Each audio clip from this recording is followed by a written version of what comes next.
retail crime has charged an individual with 9 felonies in connection to the systemic theft and sale of account access information pertaining to customer accounts for the Meijer grocery chain of stores mPerks program. Meijer customers and mPerks account holders had their mPerks accounts compromised, login credentials sold online, and their accrued purchase points stolen and used fraudulently.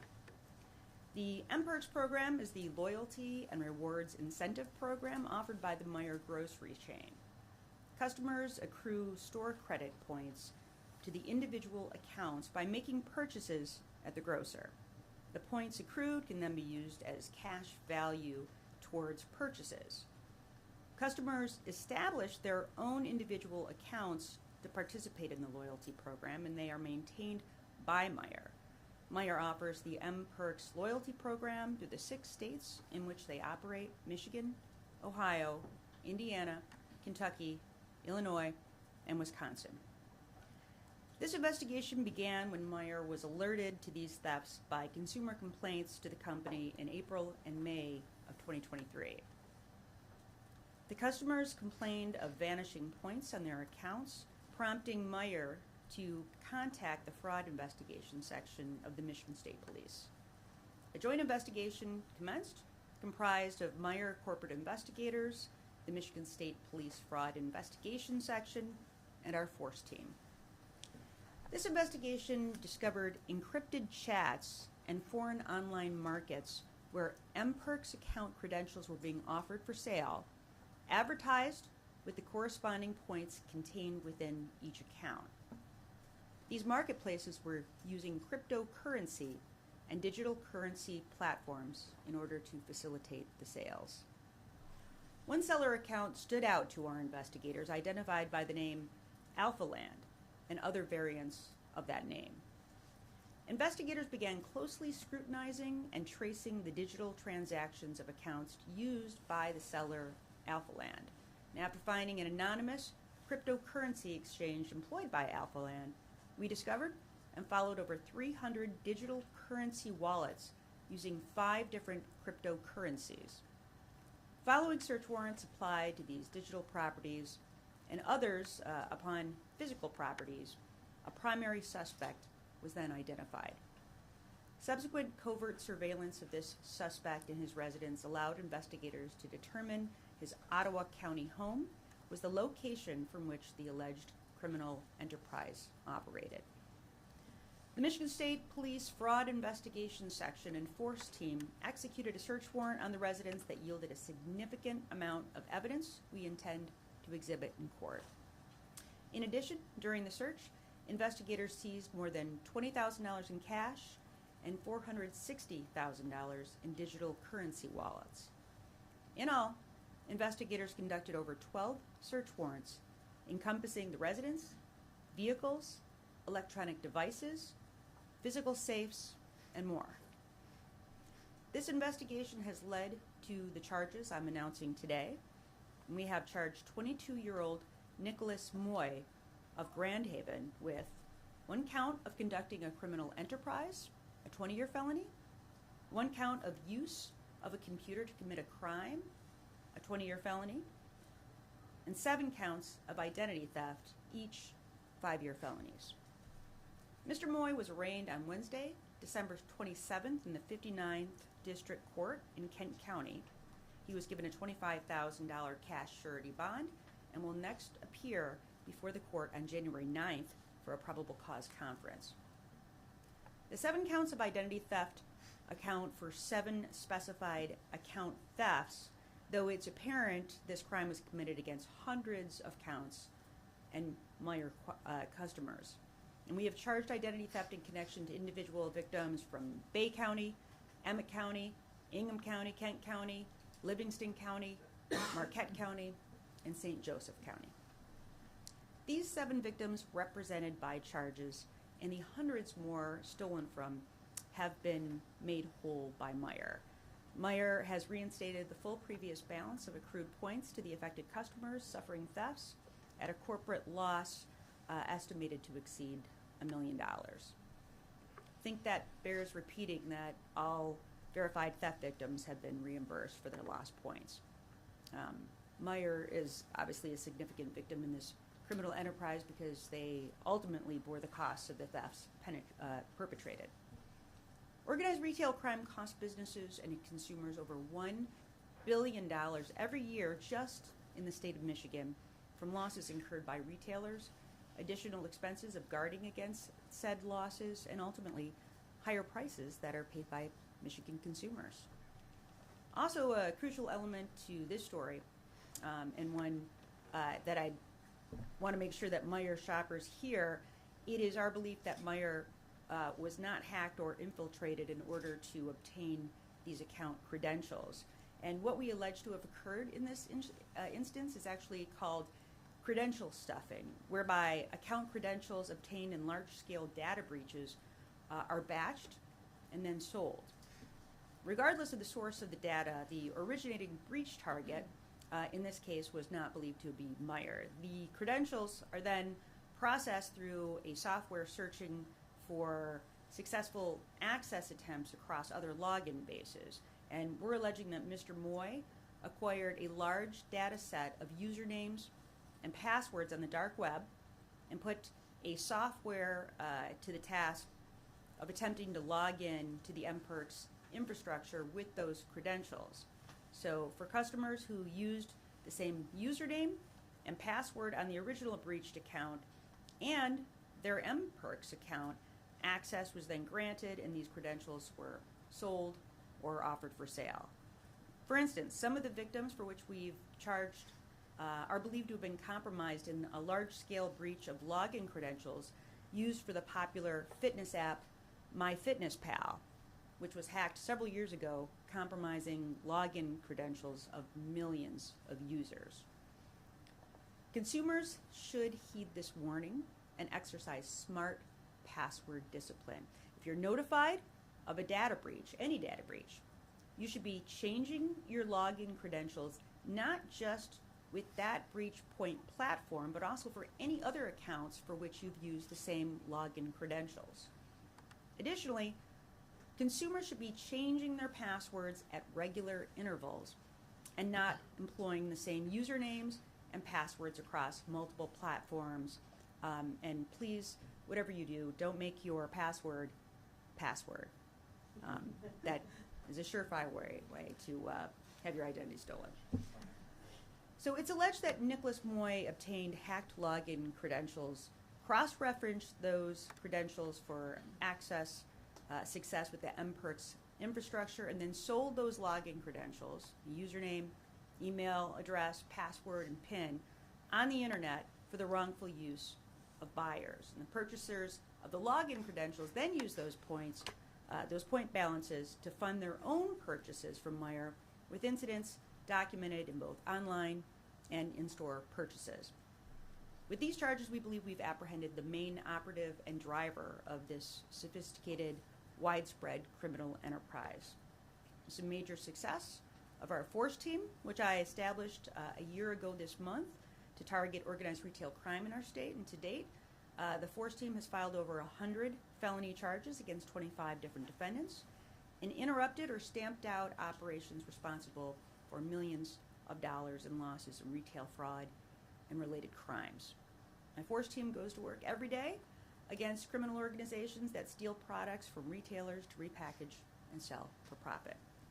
We have 2 assistant AGs that serve full-time in this unit, working with special agents within the Department of Attorney General and the Michigan State Police detectives to investigate and prosecute these crimes.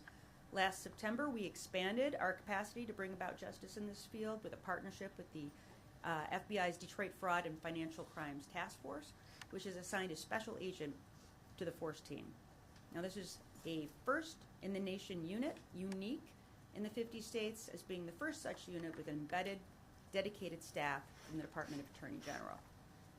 Our force team was established to accomplish these successes on the strengths of our partnerships with corporate retailers, and Meijer's been a great partner since the earlier days of the force team.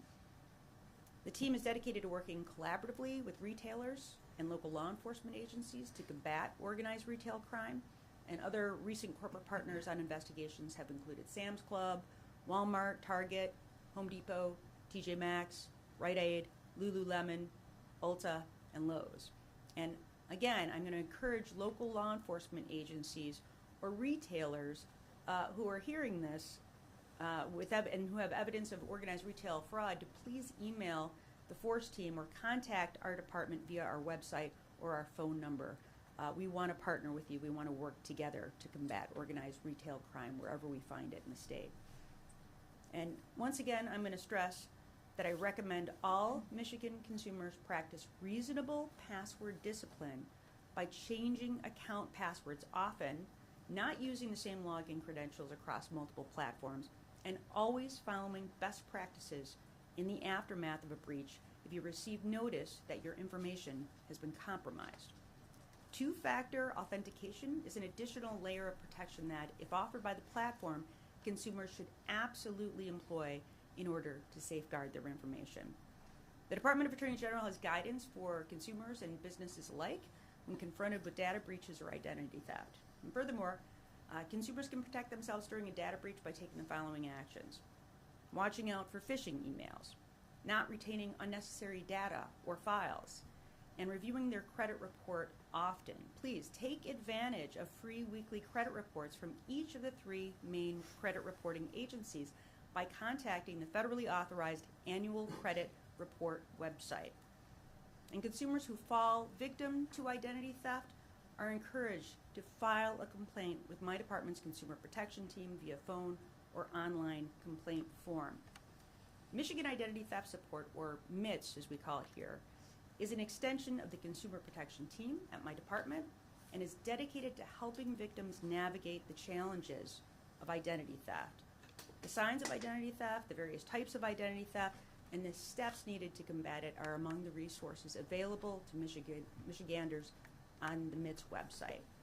And I'd like to thank the Michigan State Police, particularly the members of their fraud investigation section. I want to especially thank Trooper Spencer Profrock for his incredible work. I'd want to thank from my department, Special Agent Mike Steckel, Assistant AG Eric Sturbis, who just did an incredible job on this. And thanks for the partnership with Meijer.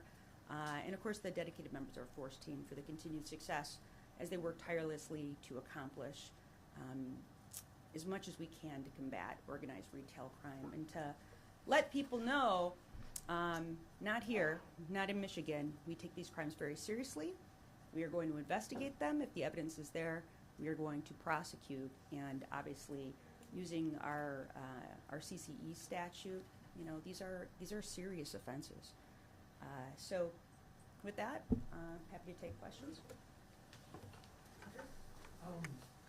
Is there any indication that there was other states involved, and is there federal charges possibly?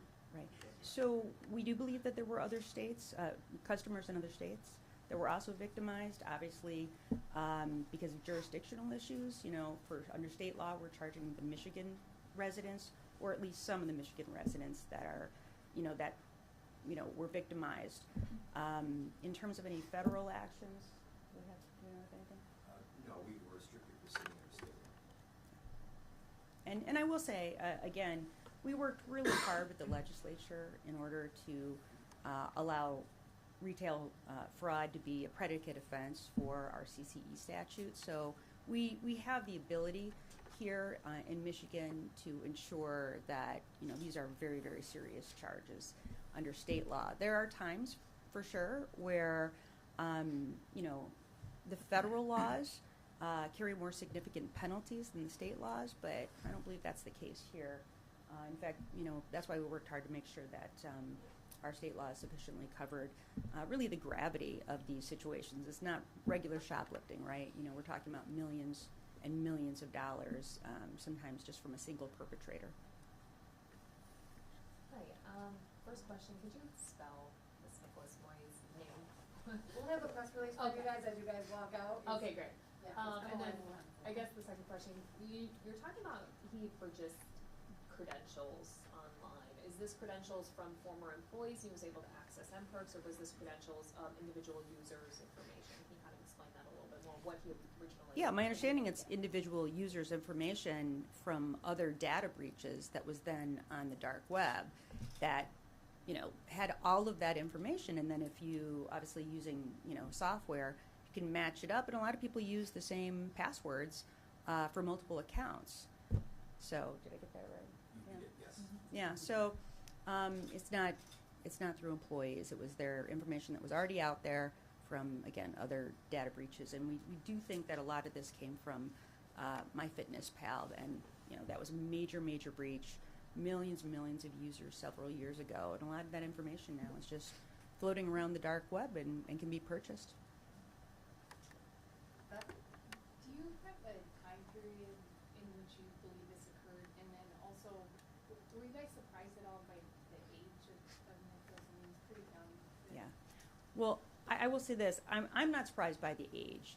You know, you have a lot of young people that are, you know, very savvy, and you know, we were just talking about like the education that people unfortunately are receiving via their access to the dark web. And so I think a lot of these perpetrators are young people who are just very sophisticated in their knowledge of you know, technology and how, you know, the darkest realms of the internet. In terms of the time period, Eric? We're looking at crimes occurring within the past 2 years. Okay. One other question. I guess the fact that he was paid with cryptocurrency, was it cryptocurrency alone, and does that complicate efforts to like hold him responsible for, like, the state law acknowledge that as receiving funds in exchange for a crime? Yeah, I mean, we plan the same way that we have criminal asset forfeiture laws that apply to physical property or apply to a bank account. The same is true for cryptocurrency. So, you know, we have seized that via search warrants, and, you know, we do intend to use that for, you know, restitution purposes for Meijer, and also under the, again, the criminal asset forfeiture laws, a certain percentage of that also goes to pay for law enforcement, you know, related costs as well. I know you mentioned different ways on how to protect yourself, you know, changing your passwords, but in some cases, is, you know, retail fraud unavoidable? Well, I mean, will at some point, you know, people be taken advantage of this way? I mean, we're seeing so many data breaches recently, right? And I don't know how many of you saw me talk about the Corewell Health data breaches, where we talked about the fact that, honestly, our laws in Michigan are woefully insufficient. And these data breaches, no matter how sophisticated the security is for any particular company, I mean, you know, they're always trying to be one step ahead of these bad actors. But, you know, this is going to happen from time to time. That's why I've been pushing really hard for us to have better laws in Michigan when it comes to cybersecurity protections and breaches. We need to have a system in Michigan where, as soon as there is a breach, that immediately that you know, a customer or a consumer is alerted, and that we're alerted here at the Department of Attorney General, because again, so many times we find out about these breaches from you all. We find out from the media, and it's very hard for us to help people when we don't know that this breach has occurred. And so, you know, we are asking our allies in the legislature to please consider updating the law and having it better mirror the 34 states in America that, you know, mandate reporting. So we think that's very important to do, certainly. But all of these ways that I've already listed are just basic methods for people to better protect themselves. And then again, understanding that this does happen to everybody at some point. But the important thing is that, you know, as soon as you are alerted to it, to make sure that you're doing all these things and changing your passwords and all the rest of the things. And again, monitoring your credit is very, very important. A lot of people utilize services like LifeLock, for instance, so that they're immediately alerted before somebody can take out, say, a credit card in their name or make a purchase in their name. Obviously, in this case, it's a little bit different because you're talking about these mPerks points. But that's why we're happy that that Meijer made the decision to restore the number of points that people had accrued. A lot of people, I'm sure, shop at Meijer just for those points. But like anything, yes, crime is going to happen, but that's why we have to do everything in our power to make sure that we have the best state laws to protect people, and that we're providing these types of alerts so that people can best protect themselves. Thank you. I don't know if this is something you can say. This isn't where I would personally expect my data to be reached, my Meijer rewards points. For scale and where this can reach people's lives, could you elaborate, or somebody elaborate on, does it have to be a serial issue for these things to get caught? Is it individualized, that it's mostly up to the individual to detect these things, or how often does this go under the radar? And in terms of this is Nicholas, was this his first offense, or these first-time offenders that do this, or does this go undetected for a long time? I think it depends on the scenario, right? The more people that you have who are complaining that, they, for instance, see that they're zeroed out on their mPerks, and when they know that they should have accrued, whatever, hundreds or thousands of points, the more people that are making that complaint, the more obvious it is what really happened, right? But yeah, I'm sure there are times that it goes undetected for a period of time. But that's why, like I said, I think people have to do everything they can to be cognizant of their own finances, whether it's, extra points on a credit card or, an mPerks card or something like that, and just be aware at all times that this could be occurring, and, watch out for yourselves, but also make those complaints. But for, so many people obviously making those complaints to Meijer, how would they have known? And I think that is the important thing. Now, a lot of people might say, like, okay, well, these are extra points, and, something seems fishy. I don't know what happened, but it's not worth it for me to say anything. I mean, when you see something, say something, and by reporting it, that's how we're able to get involved, because we know about it. But if you don't say anything, then, it makes it difficult for us. And, I will say this, and I do a lot of senior town halls all over the state of Michigan, especially since seniors tend to be targeted more than any other class of people. But a lot of times people are embarrassed. They think they did something wrong, and so they don't want to report it, which first of all can lead to an escalation because now their information is already out there. But also, how are we supposed to investigate a crime that we don't know took place? So that's why we're really encouraging people, when you see something like this, please immediately report it. Report it to our department, because, once we see that that's occurred, it allows us to move forward. Helen and then John. Just a quick question. For clarification, are you able to say which cryptocurrency was used? Like, was it Bitcoin or? Bitcoin was a large cryptocurrency involved. Gotcha. So it was a mix of various ones? Yes. Dana, forgive me if you already said and I just didn't hear you, but kind of stepping back, can you clarify how he allegedly made his money? Was it the selling of these identities then? And also, do you have an overarching idea of how much he may have allegedly stolen, and why only 7 particular cases charged? Right. Well, in terms of the selling of it, he was selling the points, wasn't he? Yes. Yeah. So if you're selling the points for a fraction of what the points would be worth, right? Then obviously he's still making a large profit on that.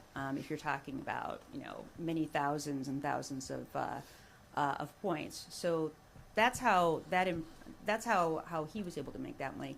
In terms of the number of accounts, yes, it's far greater than 7. But the thing is that, for every complainant that we have, that's somebody who has to come into court and testify and all the rest of it. We're not going to have hundreds and hundreds of people come in. And at a certain point, it doesn't matter if you charge, whether we've charged, these 7 individuals. It doesn't matter if it's 7 or 50 or 100 or 1,000 in terms of, the penalty and the guidelines. So we're not going to inconvenience people, obviously, unnecessarily. But as always, we want to make sure that people are properly indemnified. In this case, they already have been indemnified. It's really Meijer that's out the money at this point. Was there a third part of your question? Well, I don't forgive me, recall. yes. Do you have an overarching idea Oh, as of to how how much many? he may have allegedly stolen in the whole? And also, did you say, if I didn't mishear, that he was also selling identity information on the dark web as well?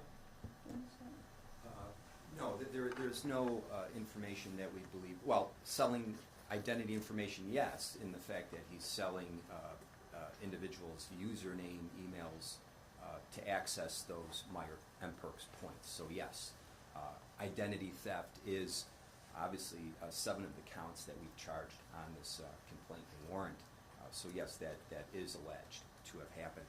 And how much money, I want to remind you that this investigation still is ongoing, and I think in the course of time, we may be able to better answer kind of how much money he was able to kind of make off this scheme a little bit better than I would be able to answer that question today. Do you know how many victims it was for? Total were thousands, presumably thousands, reasonably thousands of victims spanning 6 states. Is it inappropriate to think of hundreds of thousands of dollars more? Do we know? Well, Can't even considering the tell- fact that we've got dollars seized approaching the range of 500,000 for Right. sure. Thank you. And it's reasonable to think that, he wasn't just all saving it up for a rainy day. I mean, it's reasonable to think that he spent a lot of money as well. And that's just what was there when the search warrant was executed. Colin has another. Hi, when you say the investigation's ongoing, does that mean you're expecting to possibly bring more charges against other individuals in this case as well? Yeah, we haven't ruled that out. Can I ask one more? I'm sorry. Andrew, I just called on Andrew. I called Okay, Andrew, Anna, and then back to you, John. Real quick, you mentioned that the legislature should do something about this. Was there something specific that you had in mind that the legislature should implement to be able to help prevent this or help prosecute crimes like this?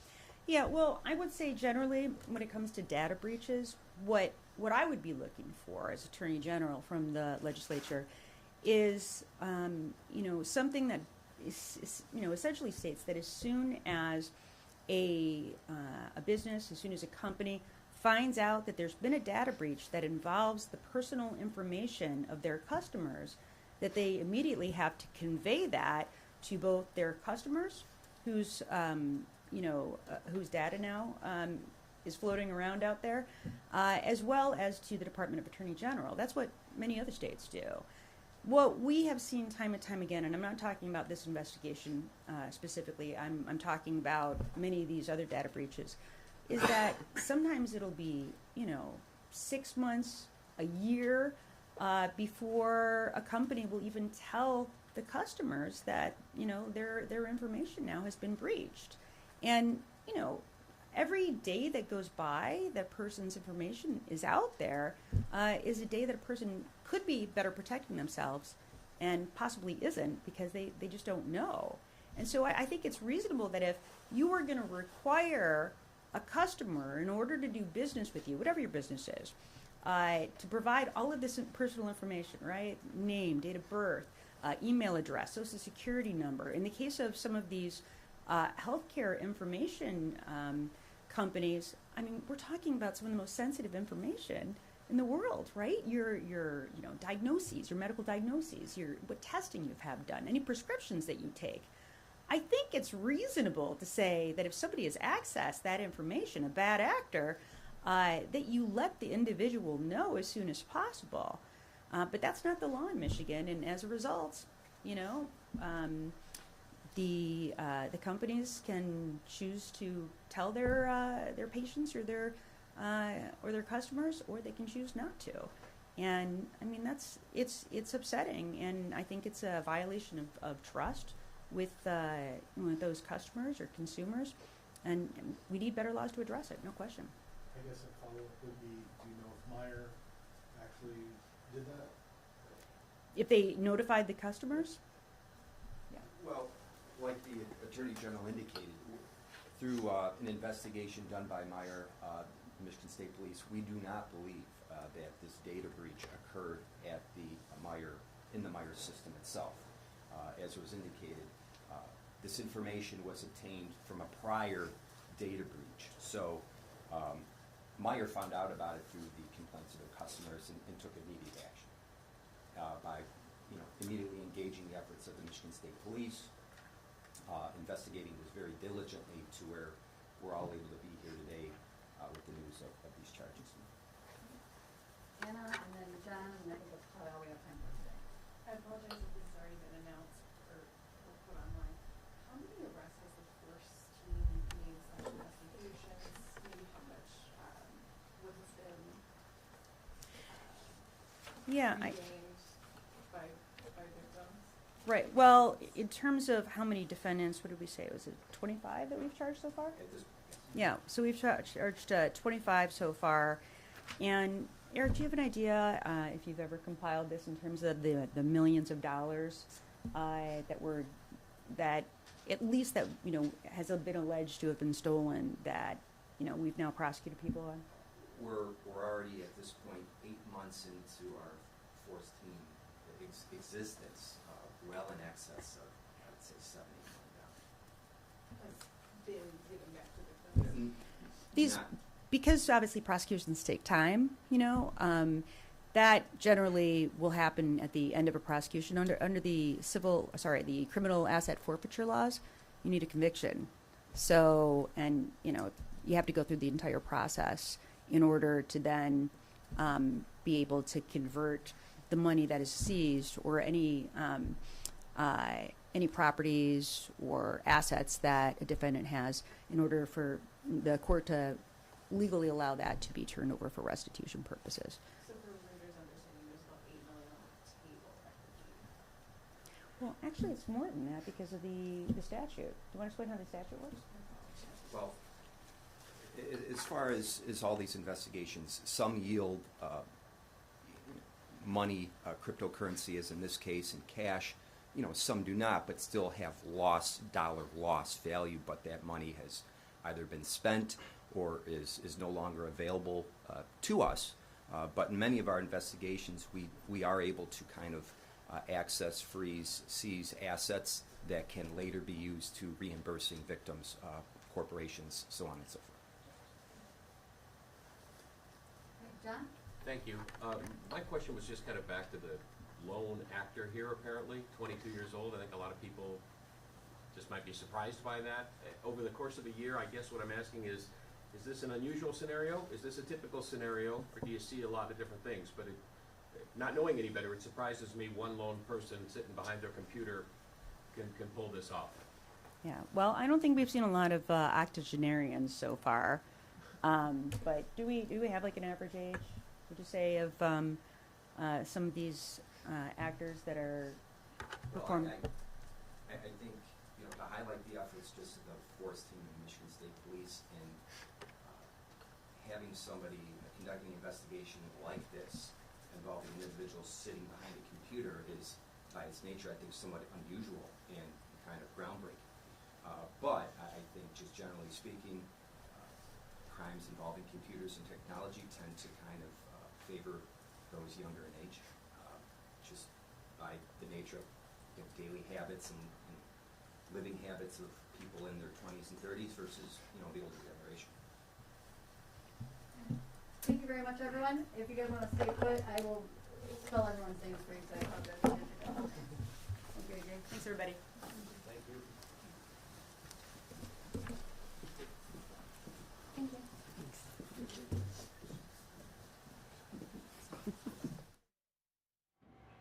Okay, and as we heard there from Attorney General Dana Nessel, some charges against a Michigan man. Here's a little bit of a recap of what we just heard there.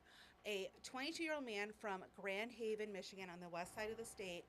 He has been charged on the allegation that he acquired and sold a data set of mPerks credentials that he found on the dark web. So these were credentials that you use when you go shopping at Meijer or online to get rewards points. That's a loyalty program.